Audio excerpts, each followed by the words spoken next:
In many countries, more and more people are competing for a place to study in universities. Why does this happen?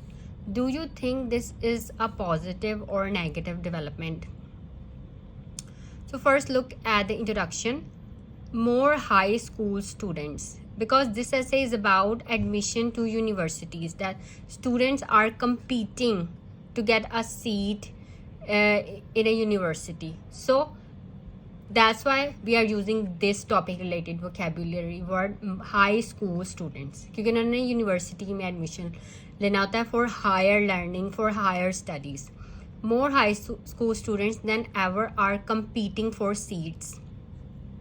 In the essay prompt, it is competing for a place to study. And while paraphrasing in introduction, we are writing competing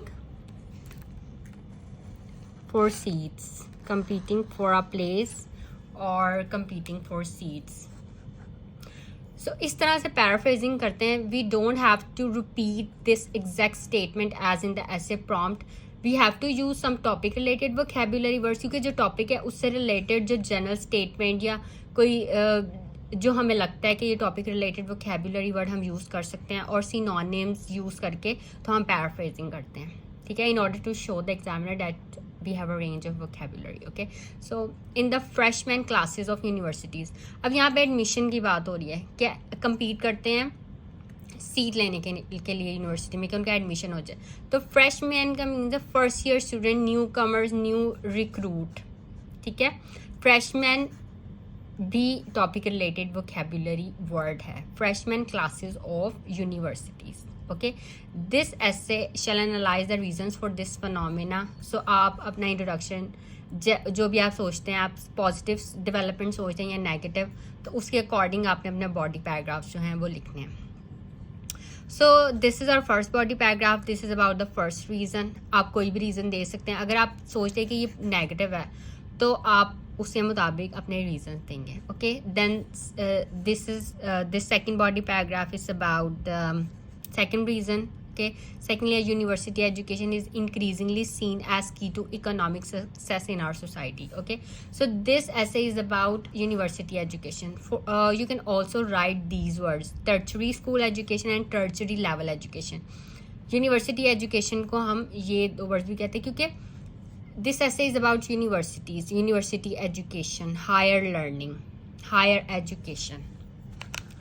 ठीक है, तो आपने एक ही word को repeat नहीं किए जाना, आपने डिफरेंट वर्ड्स यूज़ करने हैं. ओके, सो जहाँ भी यूनिवर्सिटी एजुकेशन की बात है वहाँ पे आप टर्चरी स्कूल एजुकेशन भी यूज़ कर सकते हैं, क्योंकि आपको ये वर्ड्स पता होंगे, प्राइमरी, सेकेंडरी और टर्चरी. सो प्राइमरी जो होता है बिल्कुल बेसिक, ठीक है. सेकेंडरी जो होता है वो उसके बाद आता है टर्चरी. तो टर्चरी इसी तरह जैसे एक स्कूल होता है, प्री स्कूल होता है, फिर उसके बाद सेकेंडरी स्कूल होता है, उसके बाद ये यूनिवर्सिटी एजुकेशन होती है, उसको कहते हैं टर्चरी स्कूल एजुकेशन, और उसको हम हायर एजुकेशन भी कहते हैं. ठीक है, फिर हमने थर्ड बॉडी पैराग्राफ लिखना है. This is about the third reason. जो आप रीज़न सोचते हैं यू कैन राइट. यहाँ पे भी हमने ये वर्ड यूज़ किया, फ्रेशमैन क्लास. ठीक है, फ्रेशमैन का मीनिंग है first year student, newcomers और new recruit. Okay, and then our fourth body paragraph. हमने ये 3 रीजंस, आप इसको एक पैराग्राफ बना सकते हैं कि आपने रीजंस देनी है, 2-3 रीजंस आपने देनी है. अगर आप नेगेटिव सोचते हैं तो आपने उसके मुताबिक रीजंस अपनी देनी है 2-3. ठीक है, या आप इसको अपने मुताबिक एडजस्ट कर सकते हैं. फिर ये वाला पैराग्राफ है, इसमें हमने ये बताना है Y it is a positive development, और अगर हम नेगेटिव सोचते हैं तो आपने ये बताना है कि why it is a negative development. So this is a positive development because students plan well in advance for getting it university of their choice. They focus on doing well in school to get good grades. For good grades you can also write higher scores, exceptional grades, outstanding grades, excellent grades, top grades, satisfactory grades or high grades. These are all topic related vocabulary words. Secondly, more students going for higher education, or you can also write more students going for university education, or more students going for tertiary school education, or more students going for tertiary level education. Okay, can never be a negative development. The universities also make efforts to better their standards so as to lure the top cream of students. So top cream, this is a topic related vocabulary. Top cream means toppers. Okay, more and more universities are coming up which are hiring the best faculty. For instance, अभी example दी हुई है in my small hometown. आप कोई भी example दे सकते हैं from your own hometown or from your own personal experience. Okay, from your own country. So आपने इसको जस्ट रीड करना है एंड देन आपने इसको अपने वर्ड्स में लिखना है. ठीक है. To sum up, there are many reasons for the increasing competition for university entrance and it is advantageous for students in the long run. Okay, so आपने ये ऐसे रीड कर लिया.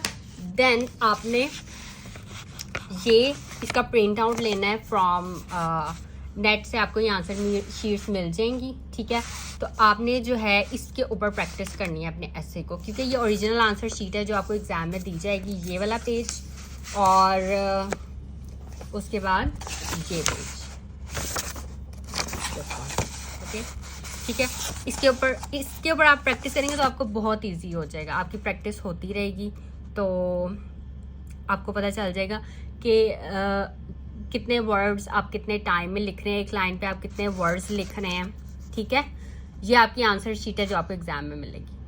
Okay, so that's all for this video. If you have any questions you can ask me in comments.